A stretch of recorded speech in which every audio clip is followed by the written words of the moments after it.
चली अइली दिहली उधारी मस्तक फारी कंगन अपन देखवली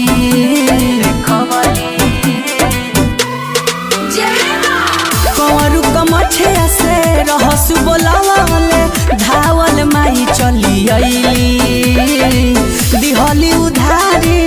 मस्तक फारी कंगन अपन देखवली इतिहास बगवाह इनके भी हो इतिहास बगवाह इनके भी हो अवतारी माई पतंग देवी हो सजल बा पंडाल बड़ा हेवी हो अवतारी माई पतंग देवी रोशन चंचल पी के आयरन गाओ माई के भजनवा सिरवा नवाओ दुखवा सुनाओ राजू राजा पूजो चरणवा अरे सुना सुना राहुल सत्संग